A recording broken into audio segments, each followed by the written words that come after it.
Hello there, I'm thrilled to be able to say that for the next few months we have our first sponsor of the new decade. It's Team Langoustine. If you haven't heard of Team Langoustine, they offer camping at the Le Mans 24 Hours, the best race in the world. And coming up later in this episode, I'll tell you more about it. Come. Doctor, we've got a patient downstairs who claims he's a medium-sized Toyota. A medium-sized Toyota? You mean a Corolla? No, he says he's a bit larger than that. A Camry? He thinks he's a Camry? No, he's claiming to be a bit smaller than that. He says he's been out of production for almost 20 years. He says he's bigger than a Corolla, smaller than a Camry, and he's been out of production for 20 years? Oh my God! What is it, Doctor? Quarantine that patient immediately! Quarantine him? Why? What is it? This man has the Toyota Coronavirus!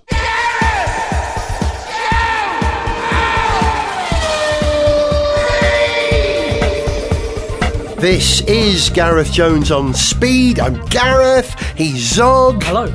She's Sarah. Hello. And no Richard, unfortunately, because Richard's daughter is a little poorly. So Richard's staying at home to look after little Sniffalina. We wish them all well. Right, where are we going to start? Let's start with Formula 1. It's got a 1 in it. Means you start there. Sarah, are you as excited about the fact that Aston Martin are coming into Formula 1 as I am? I'm very excited. Such a quintessential English brand coming in. Even though I am Australian, the Aston Martin's a favourite car of mine. Everyone loves Aston Martin. Yes, should I break the news on exactly what's happening and how it's happening? Go on, news bunny, do your thing. Well, our F1 billionaire friend, Lawrence Stroll, has put in the grand total of £182 million, included with a few other investors, I believe. Yes, I think when I read it was a package of sort of 500 million or so. Consortium, yeah, that's a good word. And he's going to become the new chairman of Aston Martin, and Racing Point will, in 2021, become the Aston Martin F1 team. Pow pow. Boom, Shankar. This isn't the first time Aston Martin have been in Formula 1. I mean, they're already there at the moment with Red Bull, but they were there as a team properly in the 50s, weren't they, as well? They were, yeah. But having Aston Martin as a full-on team again, it sort of feels right in a way that having Aston Martin as a kind of junior brand within Red Bull seemed a little bit awkward to me. Yeah, especially as they've got Honda engines. It was a bit weird, wasn't it? Yeah. Aston Martin is an incredible brand. I mean, if you're talking about worldwide recognition for any car brand, Aston Martin is got to be one of your top three, along with Mercedes and Ferrari. Aston Martin are already in Formula 1 via Red Bull as sponsors. No more than that, although it does work the other way, because Aston Martin becoming sponsors of the Red Bull Formula 1 team means that they have access to Adrian Newey, who's designed the Valkyrie, which is the hypercar which will be racing at Le Mans next season. Do you think Adrian Newey might be poached over to Racing Point? Wow! So effectively, the other thing I didn't say is that Racing Point that's... will now be renamed the Aston Martin team in 2021. Yeah. So it'll take effect in 2021. So it'll be an Aston Martin racing team. And this is our Force India, Racing Point, and now it's going to be Aston Martin. Yeah, and I think, that to me looks good for Racing Point. That looks to me like a good way for the team to move on in the next few years. They're going to have an association with a major manufacturer, and they're going to have continuity of a good deal of money coming. I mean, I suppose we don't actually know whether he might be supporting the team in other ways other than through Aston Martin. But then again, there's a cost cap coming into the sport in any case, so he might not have to dig any deeper into his pockets than he already has done to buy into Aston Martin. Fair play to Lawrence Stroll. I keep wanting to call him Lance. It's Lawrence. Fancy that. Fancy naming your son with a name almost identical to you. Well, is that a narcissistic thing to do? Or well, actually, no, a lot of people do. As my son Gareth said to me the other day, Dad, you'd never do that. Yeah, right. No, the question is he spending his money in the right way? And I think yes, because Racing Point are getting a brand new wind tunnel, I believe, at their Silverstone facility, which is smart move. That's a great way to spend your money. He's also invested it in a brand which will give a team who have struggled for an identity, a proper identity. I mean, if you think about their history. And a name that people are going to have a lot less trouble remembering and getting off their tongue. You know? And which is good for Formula One, because Formula One needs to have Tier 1 names. It needs Ferrari, it needs Aston Martin. It could probably do with Jaguar or Lamborghini or Bentley. See what I'm getting at? I mean, I do, although to play devil's advocate, I'm not entirely convinced that you need more than two big manufacturers in the sport. The sport doesn't suffer if it has, say, just Mercedes, Ferrari and Renault in as manufacturers. I think it's better if it has Aston Martin in as well, and you hope that there's going to be some continuity there. What you don't want to see is a manufacturer coming in and then dropping their commitment after a couple of years. But given Lawrence Stroll's history with his involvement with the sport and deep pockets, I think that's unlikely. I think this is, this looks like a very good thing for the sport, for Racing Point, and I think probably for Mercedes, because doesn't this mean that Mercedes is going to have more of a B team to support their efforts once that change happens? Is that because they have Mercedes engines? Or they will be using Mercedes engines. But so do Williams. And they've got but the thing with Aston Martin / Racing Point as opposed to Williams is that for Racing Point, Aston Martin, you've got a relationship with the road cars as well. Yeah. The Aston Martin road cars have Mercedes engines. Indeed. And so Mercedes are going to be much more invested in the idea of working with that team, working with that brand. And there's nothing to stop them. And this is a model that's working quite well for Ferrari, because if you think Ferrari have got strong commercial connections to Alfa Romeo in road cars and now in Formula One, and also the Haas team. The Haas team are in many ways a sort of Ferrari B team. So this is a model which has been trying to be pushed through. Do you remember, when was this? Late 90s, when Eddie Jordan was running the Jordan Formula One team, who hilariously are now the Racing Point / Aston Martin team. He wanted Jordan to become a B team for McLaren, or Mercedes McLaren, if I remember. He was trying to get hold of Mercedes engines, and he was trying to do a deal with McLaren where he could run last year's McLaren chassis. But the FIA rules under Max Mosley at the time wouldn't allow that. And so what we're seeing now is, if you like, finance forcing this situation where it's almost unstoppable now because the model is already preset thanks to Haas and Alfa Romeo's relationship with Ferrari. Mercedes almost certainly have to do the same. You have a benefit in terms of maybe driver development and being able to try out drivers in your junior team. On which note, one question that arises is what this means for Lance Stroll and the future of his seat. Because safe seat for a long time, I suppose. But does he? No, I think this makes his seat less secure. That's an interesting point. point. Let me put this to you.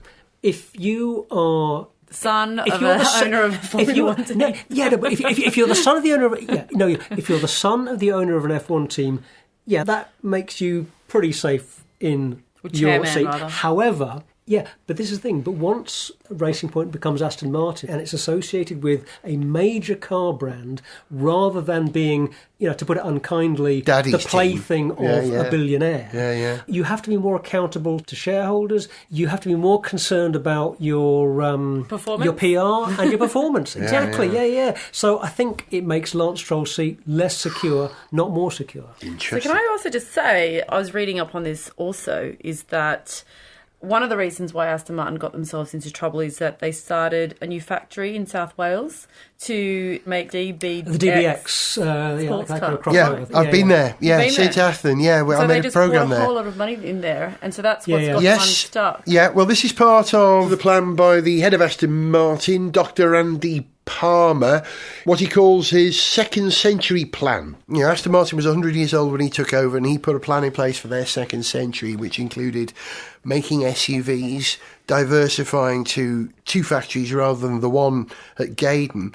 And the Welsh government made them an offer they couldn't refuse with, not so recent cuts in defence spending. There are lots of military... Thank you, Finn. Thank you. There are lots of military buildings going empty And in St Athan in South Wales, not only is there a whole range of huge buildings at a former RAF base, but also a skill set of people in the neighbourhood who are very good working with high-tech engineering, the sort of thing that you do in the RAF. And these are people who are ideal for subtle retraining to allow them to become automotive engineers.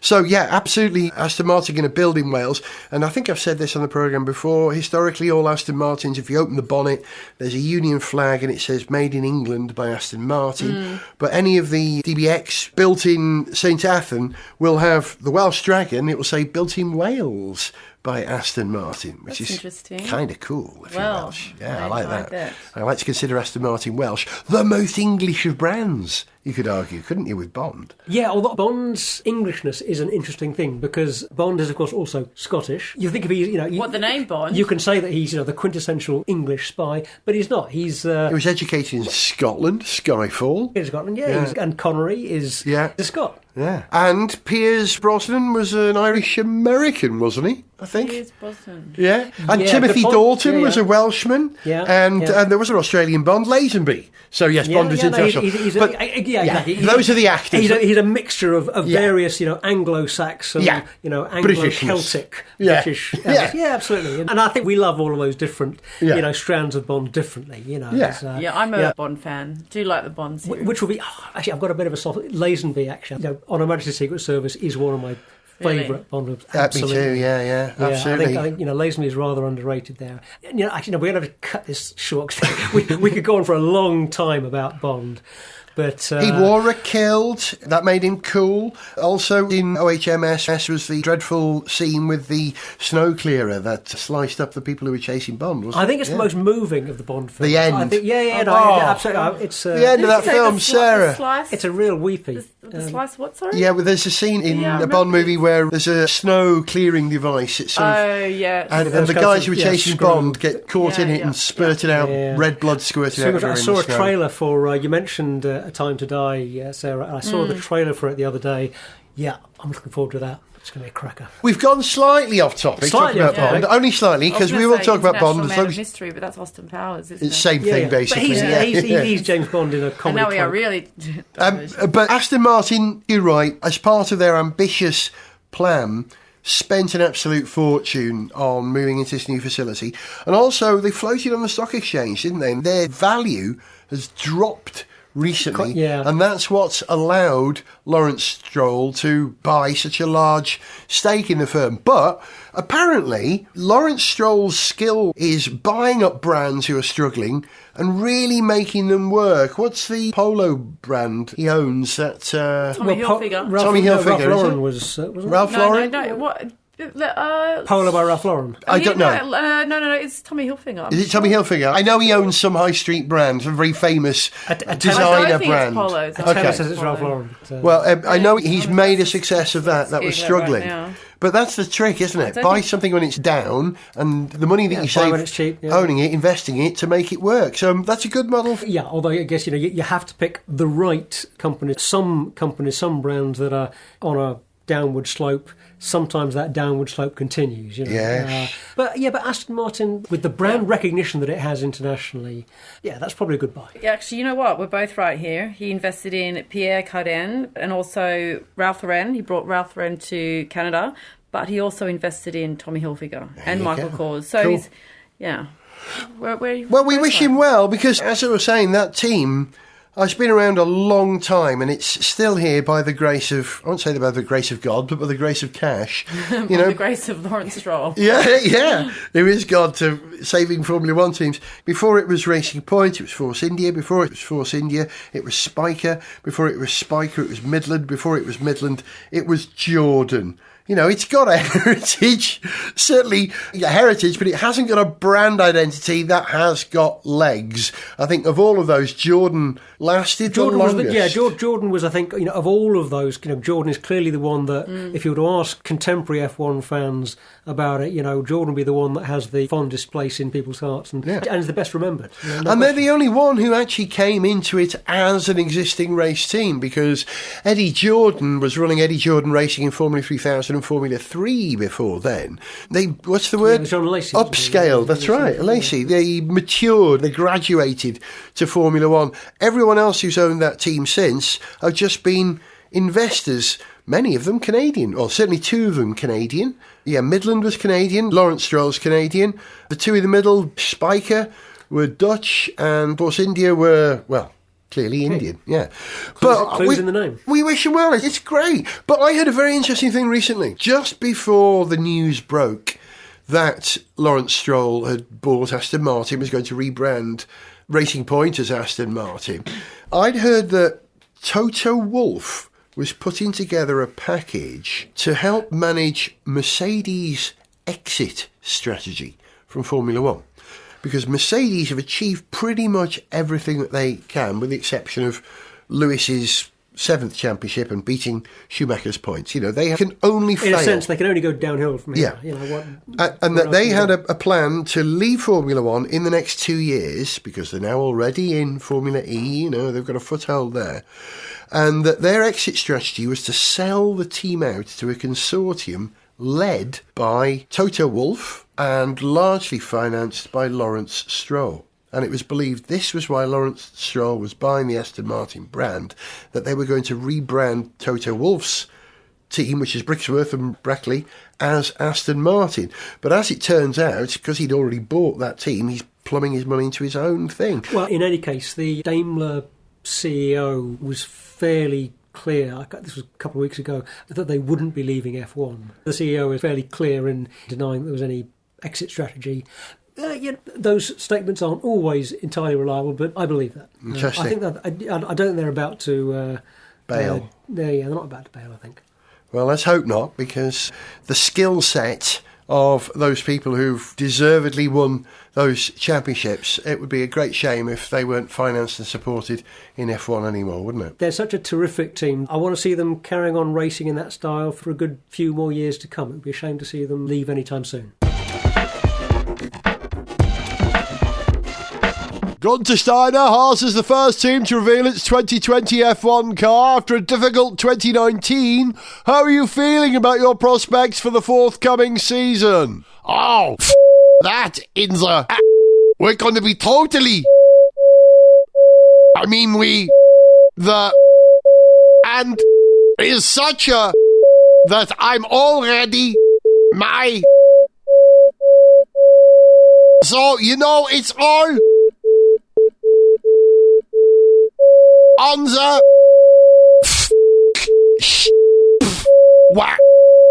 Twice in the... Such a...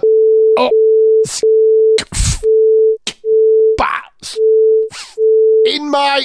hole. Wow, I don't think I've ever heard you so optimistic. You totally...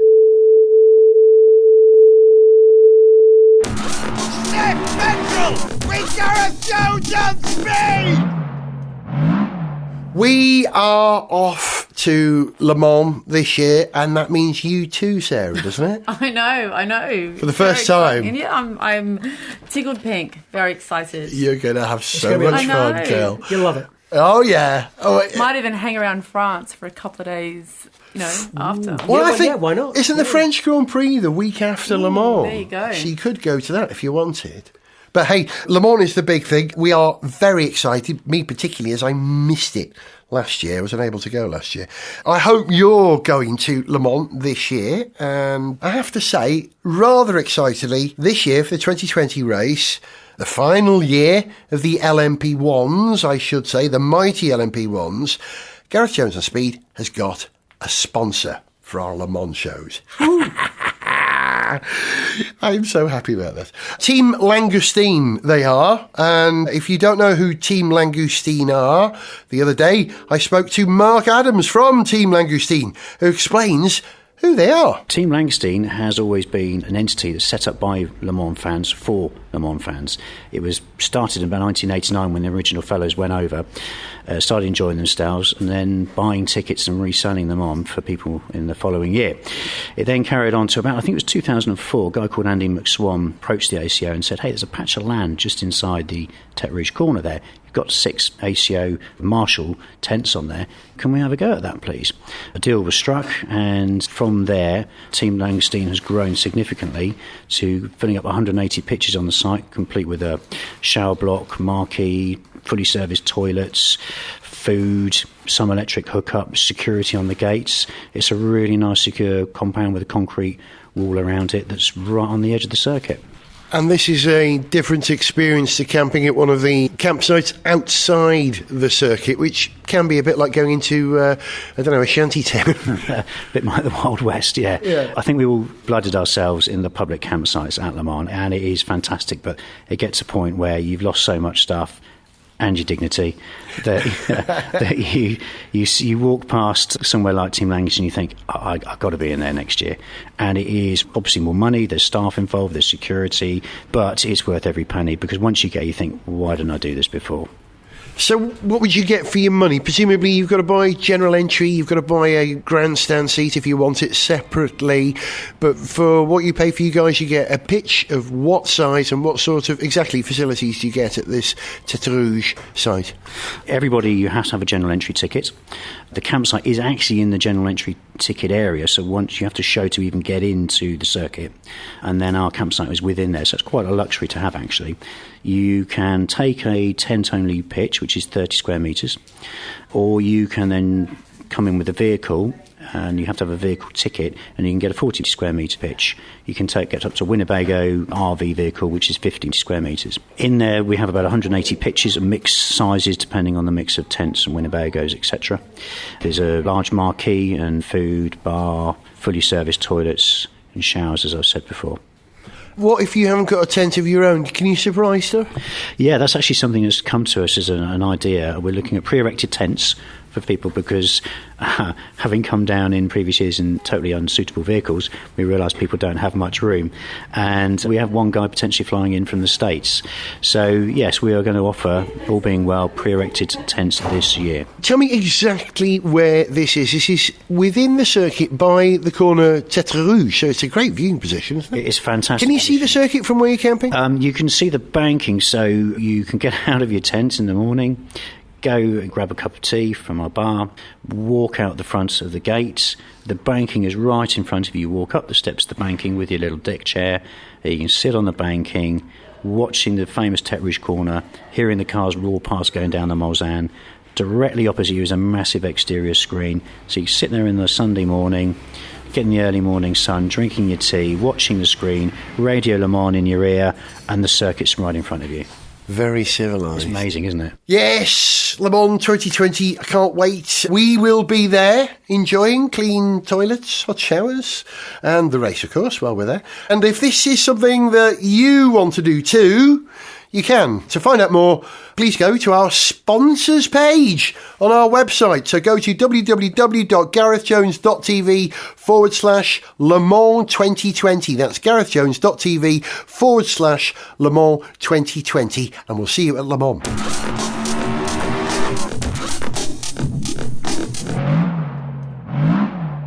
When I'm not making podcasts or editing them, one of the things I do for a living is host live events. And a couple of weeks ago in North Wales, I hosted a live technology conference. You'd have loved it, Zog. You really would. I love a bit of technology. It was called Emerging Tech Fest, and it was about new technologies and how they could be implemented in Wales, in transport, in manufacturing, and in health and other areas. And one of the buzzwords that was used a great deal by just about every one of the speakers at this conference was decarbonisation, which is a hot topic, not least of all because of Greta Thunberg making us all feel really guilty. How dare you? Well, David Attenborough is right on that. Yeah, as well. True enough, yeah. That's a powerful combo, isn't David it? Attenborough. They've got us in an age sandwich, haven't they, those two? We are the in-betweenies. Yeah, and they're both keen on decarbonisation, aren't But they? one of the interesting things about Greta Thunberg, though, I think, is that she rightly points out that we shouldn't listen to her, we should listen to the scientists. She's a very good advocate and she's a very good Spokesperson? She's a very good public figure. Yeah, very good spokesperson. Yeah. But she said in at least one of her speeches, you shouldn't really be listening to her, you should be listening to the scientists. scientists, the experts that study the subject, because they're the ones that have the best idea about what's going on, and we should be listening to them rather than listening to the loudest voices, because that's She's just dangerous. very passionate.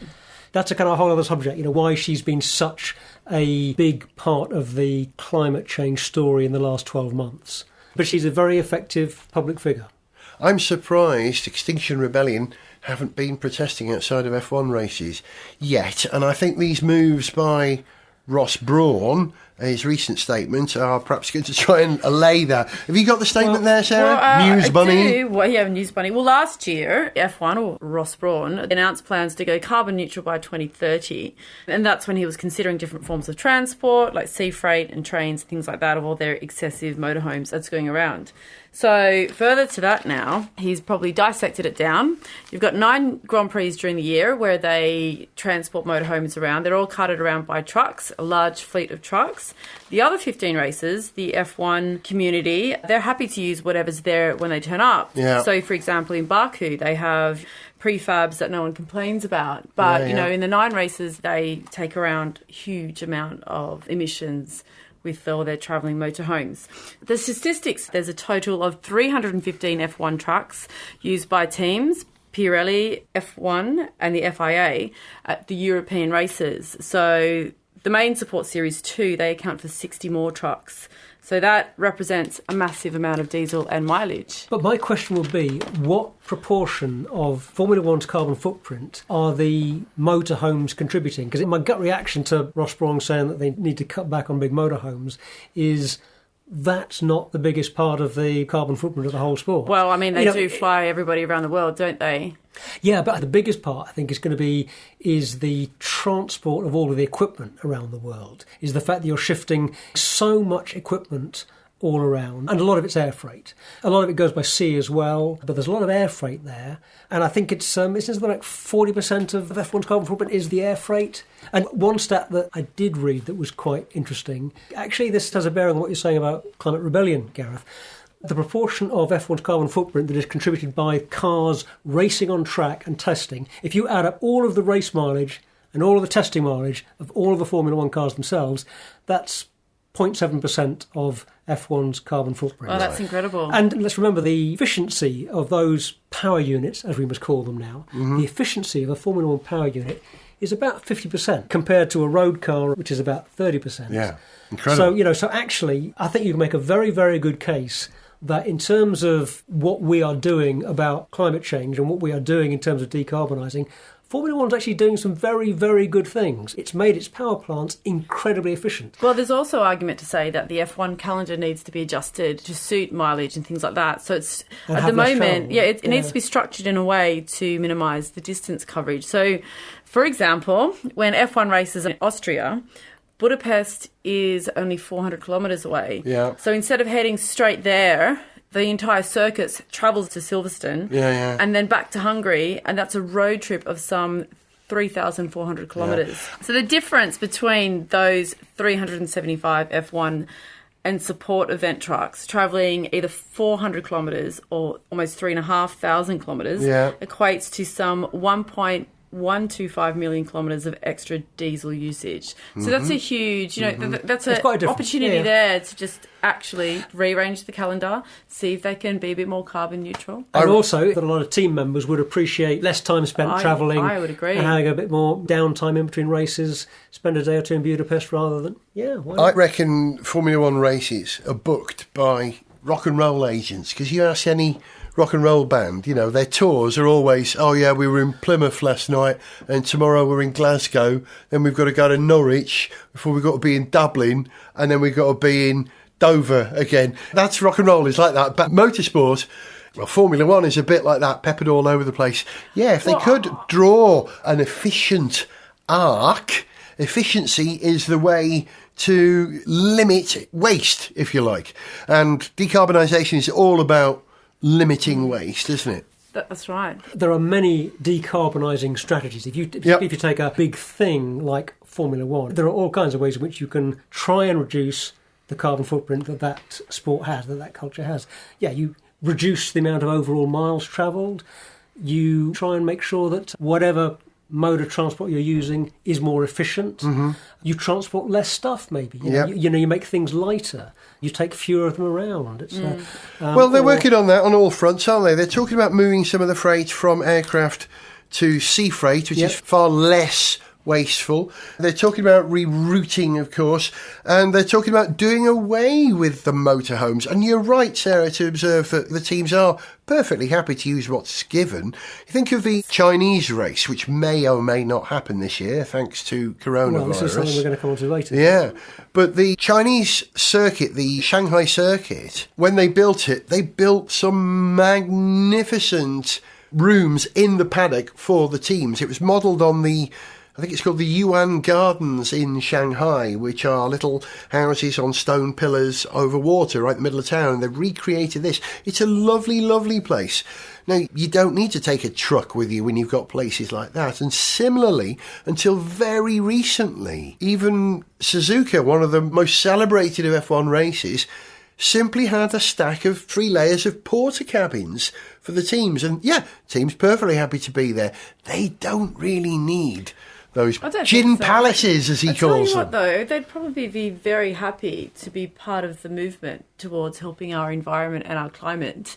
If in that spirit, they'd probably be more than happy to take a lesser motorhome on those European races. Could put a lot of people out of work, though. The people who drive the trucks and build those things. Plenty of other jobs. I suspect that's a pretty glamorous minor thing to work. Hang on, you're both talking at the same time. Sarah, what?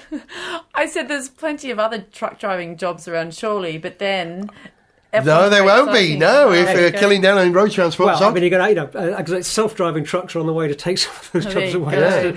But the number of jobs that are going to be impacted by a few F1 teams not buying and moving around in motorhomes is tiny. And if that's the only argument that somebody has against that particular decarbonisation strategy, that's not a very strong argument. But like I said, I would have thought that the motorhome part of it is a pretty small part of the whole transport carbon budget, if you like. Possibly, yes. I'd say so. Yeah, it's a good bit of PR. I'm not saying they shouldn't do it, but I think it's a small part of the story. So you think they just wanted to be seen as being carbon neutral, but underneath it all... I think, greenwash, they call that, They are don't actually doing... I think Ross Brawn's genuine. I don't think he's... Yeah, I don't think he's... They have also announced sustainability at their events, so all their events will be sustainable in terms of paper, plates, things like that, knives and forks, which is pretty much starting to be everywhere now. Yeah, anyway. and look, but it's a good move. You have to do it because, we all have to do what we can. And there's also the simple, in the end, the commercial imperative that if a high-profile sport like F1 doesn't actually take steps to reduce its carbon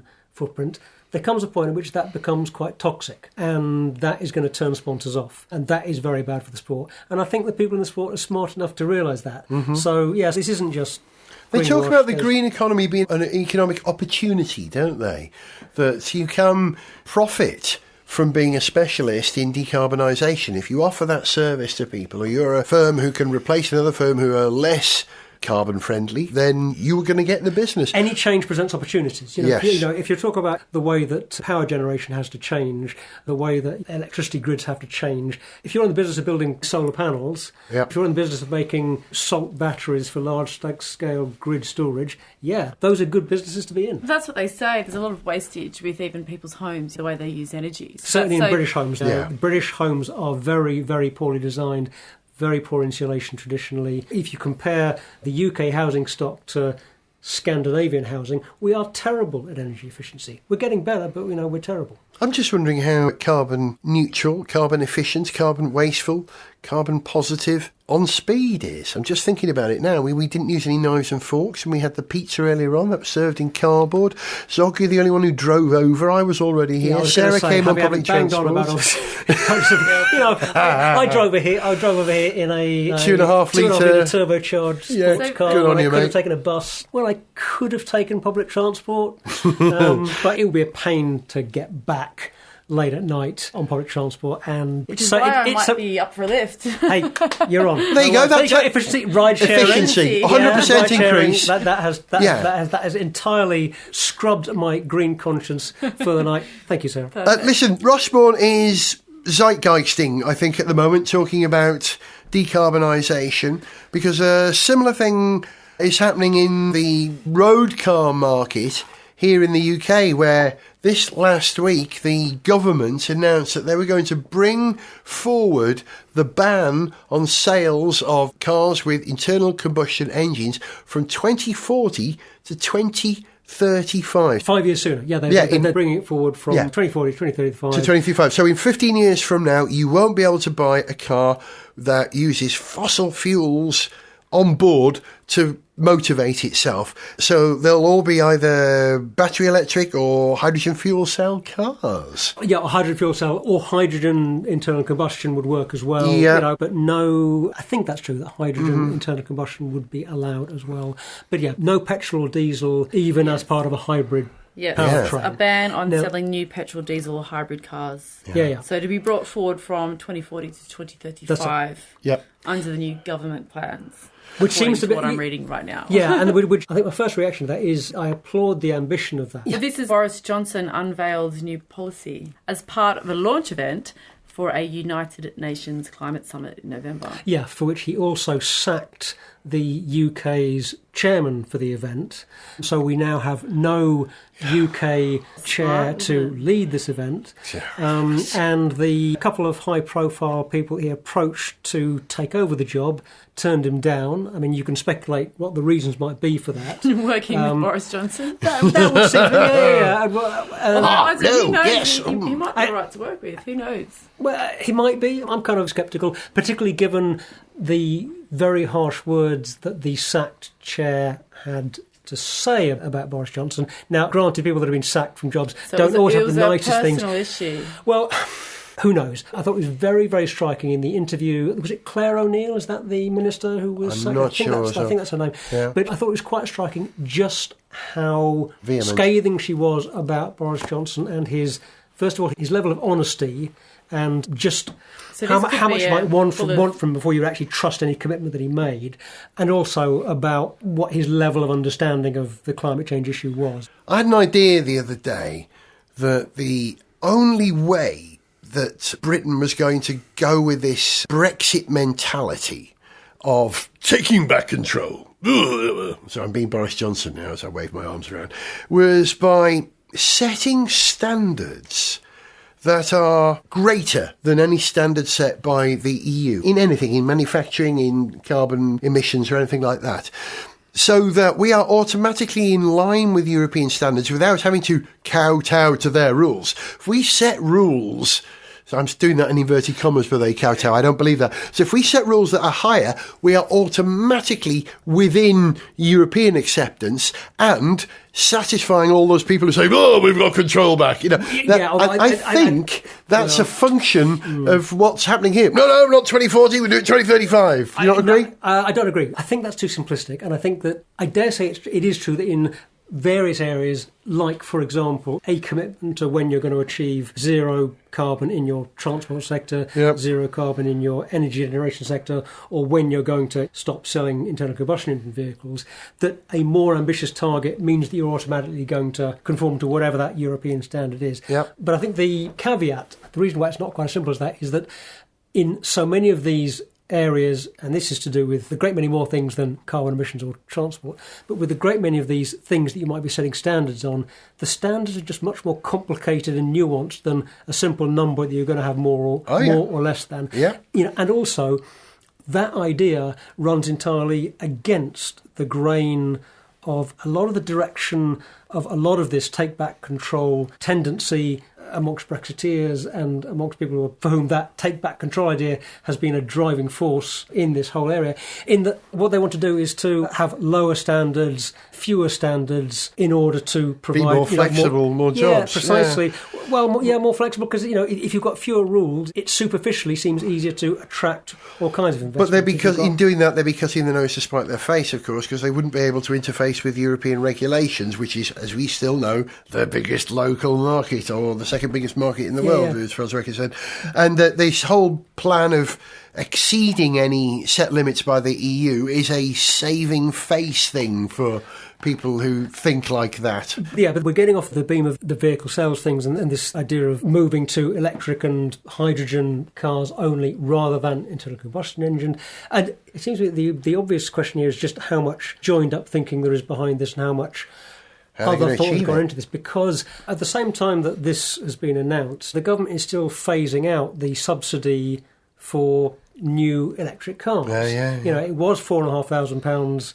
It's gone down to £3,500, and they are still planning to phase out that subsidy. It doesn't look to me like phasing out the subsidy for new electric car sales Is cogent. helps you move to a point where you stop selling internal combustion engine cars any sooner. Mind you, where's the bigger strategy? They have 15 years to put in super fast charging points every 100 yards on the motorway. And they better get a crack on, because the people who They are had better get a providing crack on, yeah, they had. charging points at the motorway at the moment, the electric highway from Ecotricity, are hopeless. And where's the investment to make that happen? It's not there. Here's And the they've thing. also got to think about how they replace the hole in the budget that is You created get from by removing, tax from from petrol and fuel diesel. sales. Yeah, exactly. The government gets a lot of money from fuel duty. Norway. That's true. When are Norway banning internal combustion engine cars? I think it's 2025, isn't it? Or 2030. It's even sooner. I think you're right, but they've already got much further than the UK has in terms of their electric car sales. I mean, I think Yes, we're about, indeed. Massively so. We're about between 1% and 2%, I think, and about 8% hybrid UK car sales, and Norway is, I don't know. I know it's a bigger number, but I don't know what the number is. Well, when I was in Norway 2-3 years ago, I was astonished at the number of electric cars, mainly Leafs and Teslas everywhere. And Really? everybody has an electric car charging point in their garage, and most people have two cars. They have an electric car and an internal combustion engine car, but they use the electric car most of the time. But Norway, of course, rather smartly invested all its money from the oil that it managed to dig up from the North Sea, and has invested that in an infrastructure to support electric cars. You're right, it's important to bring the price down for electric cars to make it feasible, but we also need to make them viable by massively improving the support infrastructure in this country at the moment. I'm waving my fist, because we've experienced it. We've driven from Land's End to John O'Groats. We did it, but we couldn't do it at pace because the infrastructure wasn't quite there. Still isn't there. On the price thing, I think I've seen some projections that within a couple of years, electric cars will be coming down to price parity with internal combustion engine cars. But even so, the infrastructure and what the broader strategy is that's a big blank to be filled in. Here's another thought. New cars from 2035 can't be internal combustion engine cars, but if you buy a car in 2034 on December the 31st, that car's There might going to be have... a few on sale. Well, it's going to, that car's going to have 30 years worth of use in it, at least, you know. And you can still buy second-hand cars if you want to drive around, as a lot of us do, in a stupid, clunky old internal combustion engine car. You can still do it. Yeah. That doesn't go out of the window. It's just that if you want to buy a new car, then that's going to be an electric or a hydrogen car. And regardless of whether you can buy cars on December the 31st, 2034, government will start legislating against you using it. There will be taxes on internal combustion engine cars that will suddenly appear, I would imagine, to force those cars out of the issue if they're going to meet these standards. Otherwise, may it not- won't I mean, happen quick enough. Yeah, but there's a natural turnover in the stock of cars. Older cars just end up going off the road because They fall apart. They fall apart. And people don't buy a people Vauxhall then, get bored of them. Yeah. Never have. Never will. Never will.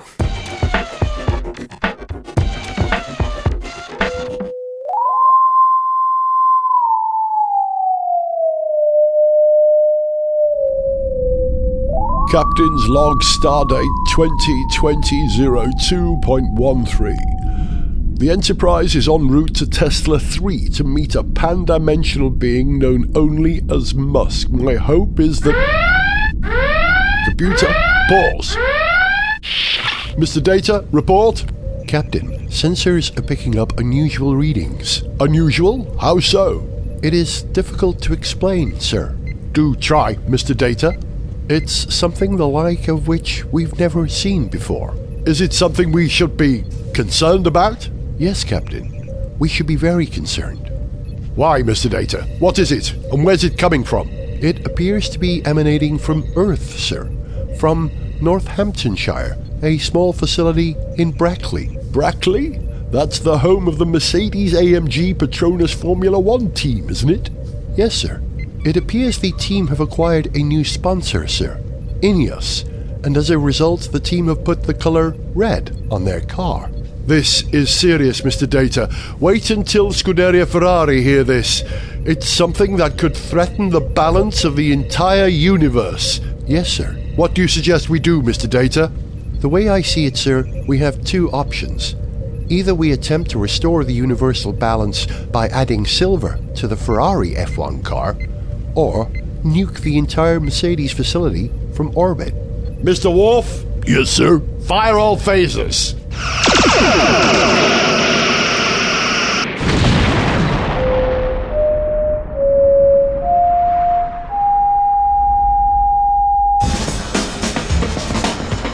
Gareth Jones on speed.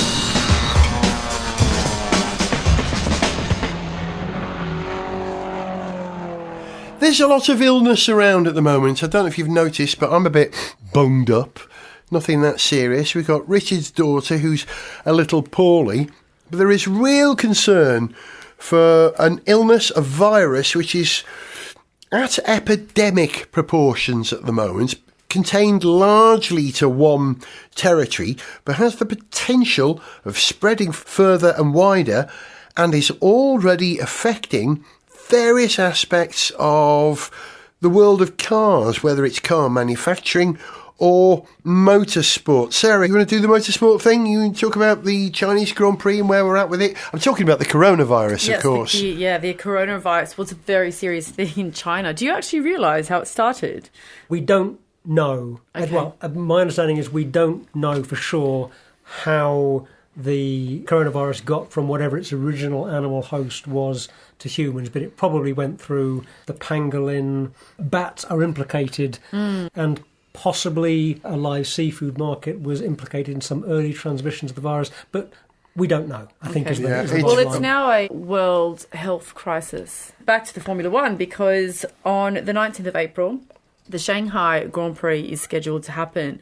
But with the disease having killed more than 560 people, the race... Officially, probably more than that by now. As of Wednesday, the 12th of February, the Chinese Grand Prix has been postponed. All public events in March in China have all been cancelled. Yeah. Unless the epidemic takes a fairly dramatic turn for the better, it looks like decline. It's on the decline rather than carries on spreading and getting worse. It's tricky for Formula One. They've talked about rescheduling the dates, and two other dates have already been proposed to have the Chinese Grand Prix And shut later down. in the season. Yeah, And the team rejected said, by no, I the can't team, do that, because one would interfere with the length of the 3-week August break, knocking it down to 2 weeks. And to be fair, with, is it 21 races this season?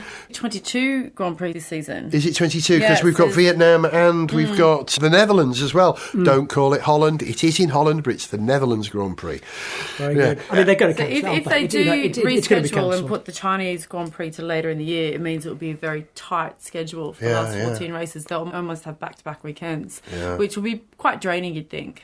Oh, it's hard work. Yeah, Those guys I work mean- exceptionally hard, and they're away from their families a very long time, and they get reasonably well paid, but really you'd have to be paid a huge amount to compensate for missing your 4-year-old daughter's birthday for the 4th year running, which is the sort of thing that these guys do, isn't On it? the other hand, I'm pretty sure that if the Chinese authorities can get something back on the calendar for later in the year, I'm sure they're going to try very hard to do that, because they can afford to spend the money on it, and they really appreciate the global coverage, the PR value of it. That's a good They're point. going to make it happen if they can. It would be a real marker for the Chinese government to be able to say, no, we are clear of it now. Look, we Crisis can hold an over. international Yeah. motor race. That's the best possible way of advertising that China is open for business. That really is, isn't it? And I'm wondering what sort of risks they would be prepared to take to be able to do that. Do you know what I mean? You'd hope very, very few risks would at all, hope, because yeah. we're talking about, we just don't know enough about it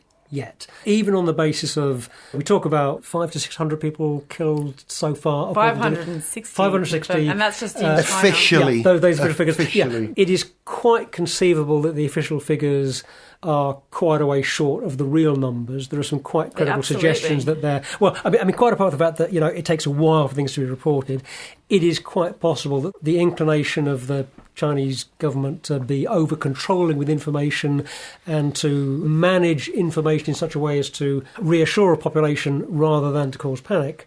You'd think the panic would be slightly out. The panic would be there. Yeah, but my point is that it's quite conceivable that the actual figures are covered up considerably. The figures are much bigger than that. We just don't know enough about this disease yet and how it's going to progress to make any confident statements about how big a deal it's going to be worldwide, whether it turns from an epidemic into a pandemic. Well, they're working on a vaccine and things like that, aren't they?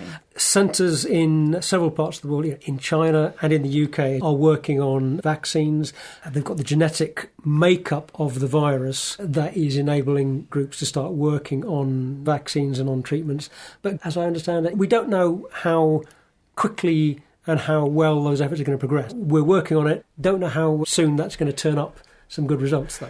Intriguing that it's also going to affect car manufacturing as well as motor racing. It's already affecting... Well, it already has. There are factories closing in China and factories closing in South Korea. Hyundai's factory in South Korea, which is the biggest auto manufacturing facility in the world, I believe, has been shut down, largely because of supply difficulties from suppliers in China. And factories in China both are supplying components to other manufacturers and car factories within China. I believe there are a lot in Wuhan province have shut down. So it's impacting the auto industry in a significant way already. And that might get worse. The human cost of this is obviously tragic. Tragic, terrible. And it seems a bit sort of cheap to talk about the economic side of it as well, but it is going to have an economic impact on the car industry, clearly. Yeah, nothing happens in isolation, does it? This is always the truth. I'm also slightly concerned for the Vietnamese Grand Prix, which debuts this year. Absolutely. I think that potentially is in jeopardy, and if it does go pandemic, if it breaks out really internationally, globally, and there are hints of it breaking out here and there, any race, including Singapore, not just in Asia, but races in Europe, could be in jeopardy. Control of the movement of people will have to happen, and that could prevent European races happening as well. We'll see. We live in connected times. That's the message here. It does look as if the restrictions that have already been put in place around travel to and from the affected regions of China have been pretty effective in limiting the spread beyond China. There have been, 4 confirmed cases in the UK so far? Yeah. As we, the day that we're recording this, Yeah, and I think we've been about the same number in the USA. So, Australia's got a few as well. Yeah, well, of course, Australia is geographically that much closer, and I don't know what the numbers are, but I would imagine that ordinarily there's a greater volume of passenger travel between Australia and China than China and the UK, certainly. Last word on this. In some ways, you could argue that China is the best territory for this outbreak to have happened, because with its sort of totalitarian government regime, they can put controls in place where they can lock down cities, isolate people in ways that you could not do in more liberal European or North American cities. At least China can stomp on this, if you can say. You could argue that, and I would agree that the Chinese authorities seem to have taken quite effective action within China. But you could also suggest that they're being so controlling of the spread of information within their society has been an entirely negative thing in this respect. Because their first reaction to a doctor publicising the incidence of a new disease was to send the police round, crack down on him and make him sign a document saying that he wasn't going to spread any more disinformation and spread any more panic. That's a bad thing. That's a dreadful thing. Yeah, it is. And he died recently as a result of that virus. The death toll at the moment is surpassing SARS, the SARS. Yeah, remember that. So, Well, SARS was a much riskier, you had a higher mortality rate. It appears so far that both SARS and MERS have a higher mortality rate than it appears that the coronavirus has. But again, it seems in the early days. Too. Yeah, I don't think there should be any suggestion that China is kind of reckless in the way that it deals with managing disease. I think China is such a populous country. There are just so many people there, and there's just so much going on in China that when you've got that many people with those population densities and the kind of intersection of rural and urban economies, those are conditions that are more likely to lead to diseases, jumping species into humans. I would imagine no one's going to buy an MG in Britain for the next 5 years, just in case it's got the coronavirus in the seats. You know what I mean? That's the sort of thinking. Hey, listen, let's leap on to happier stuff, because that was pretty miserable, if I'm honest. Prime Minister, you recently announced an ambitious plan to build a road bridge between the west coast of Scotland and Northern Ireland. Will this be a road bridge for cars? Yes, just like our wonderful French neighbours call Le Tunnel sous la Manche. You mean the Eurotunnel? Yes, of course. But that's a tunnel. Yes, and this will be a sort of elevated tunnel above the water, in essence, a bridge. And will the cars travelling on it be on the back of a train? No, not at all. You will be free to drive your car yourself. However, we predict that by the time the bridge is built, the vast majority of cars will have autonomous capability and will therefore drive themselves. But, Prime Minister, there have been several instances in the United States recently where cars running on autopilot have been involved in serious accidents. Oh, yes. Well, we hope that when the driver, or perhaps in this case, the passenger in the driving seat, notices that there might be an accident looming, he, or she, of course, switches off the autopilot and takes back control, so to speak. You said that deliberately, Prime Minister, didn't you? I did, yes. Sorry. And how will you overcome the challenge that the Irish Sea is 1,000 feet deep? It is? I mean, yes, it is. It is. So what will you do about that? Well, let's not bog down in trivial details like that. Or the fact that there are thousands of unexploded bombs exactly in that spot where you plan to build the bridge. Bombs dumped there after the Second World War. There are? I mean, yes, there are, yes. You haven't really thought this through at all, have you? We will give this exactly the same amount of detailed planning that went into our preparations for Brexit. And how much exactly is that? Absolutely none. We're just making it up as we go along. Did I say anything out loud just then? Yes, Prime Minister, you spoke the truth. For the first time, probably. Good. Now, can I go home then? Nanny said I could have a chucky egg for tea. Yum, yum, yum. Gareth Jones on speed!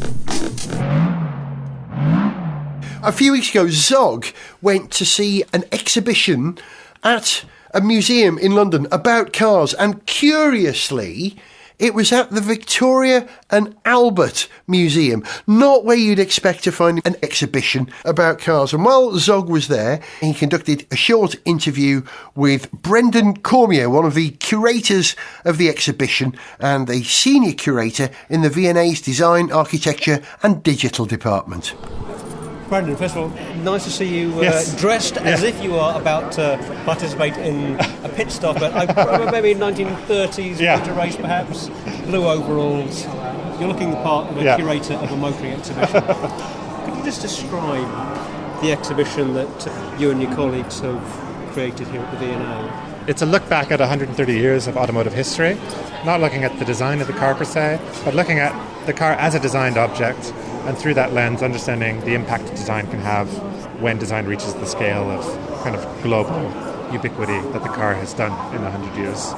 And in doing that, you're covering, I see, technological, industrial aspects, industrialisation, the rise of the assembly line and how that has then impacted other industries, but also fashion as well and other areas of culture. Yeah, we all know that the automobile has had impact, but to trace in as many kind of unique and surprising ways where the automobile has touched different aspects of popular culture, industry, economy, and so on and so forth, just to outline kind of the sheer scale and diversity of impact that the automobile has had. One thing that's striking, having moved through the exhibition, is that there's quite a hard cut-off in a sense. This is very definitely an exhibition of 20th century motoring, and you're not even well, exactly. I mean, I was going to say there aren't even any cars on display from this century. Yeah. So tell us about that decision to look at the past rather than the future. Well, we wanted to, I think, play to the strengths of the museum, which is to take a critical historical look at the past. Looking at the future, we've done future exhibitions before. What's so tricky about them, and especially in this field of mobility, is that it's such a fast-moving scene. It takes us 2 years to produce an exhibition. By the time the exhibition opens, a lot of the things might already be redundant. And one example of that already is the one present future concept car we have in the show, which is the pop-up, is already a cancelled project, so to speak, which we didn't know when we first agreed to have it in the show. But that is the reality of these kind of speculative spaces, is that it's very hard to make predictions about the future. Very hard to make predictions about the future. Yeah. I mean, to get back to your comment about why no 21st century vehicles, there were a few on our long list that, of course, I think are interesting stories. The Toyota Prius is a really interesting story, Tesla as well. This is a very boring answer, but people are going to pay a ticket price to come in to see this, and we want them to see cars that they might not be able to see on the road today. And so if you can get into an Uber and it's Toyota Prius, you might feel a little ripped off if you came down here to see another one. Having put this all together, if you were to suddenly retire from your curating job tomorrow and the V&A offers you any of the vehicles in this exhibition to take away tomorrow as your retirement present, what would you what would you be driving out of the doors? Amongst the curatorial team, we have been joking that all of these cars are up for grabs after the show's done, so who wants what? And you have we've all staked out claims, and I've staked out the T77, the Tatra, because I just think it's a stunning and bizarre design. But, it's a wonderful bit of sort of 20th century futurism, isn't it? It's that sort of mid-century looking to the future with optimism. What car would you take?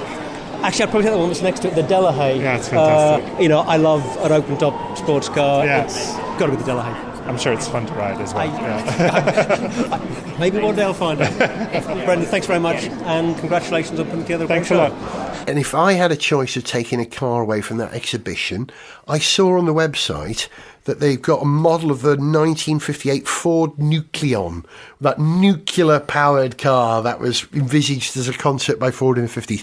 Love that car. Always loved that car. Would love to go to that exhibition and see that car. You enjoy the exhibition, Zog? Yeah, I highly recommend it for any petrolhead, any car nut.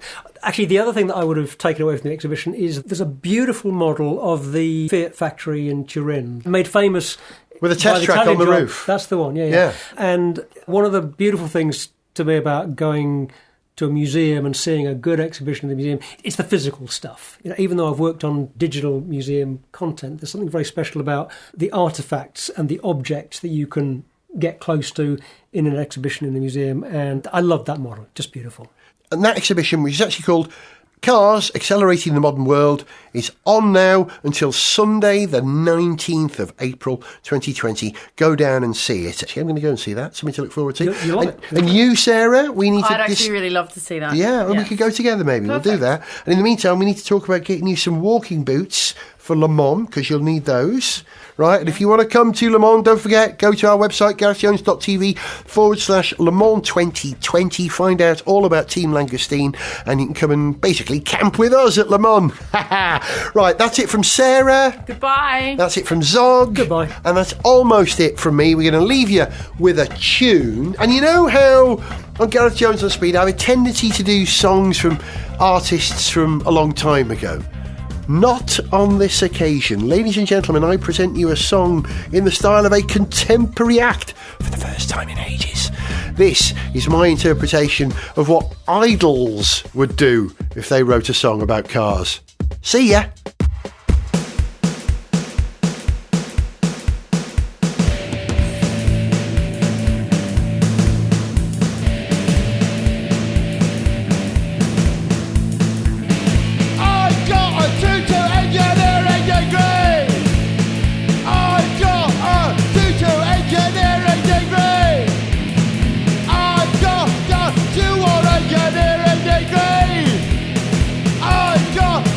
To all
send us an email, see pictures, get song lyrics, join our Facebook fan site, follow us on Twitter, or to find out about sponsorship opportunities, go to garethjones.tv. Gareth Jones on Speed is made in London by Whiz Bang. Gareth Jones on Speed! Speed! Speed! Speed! F1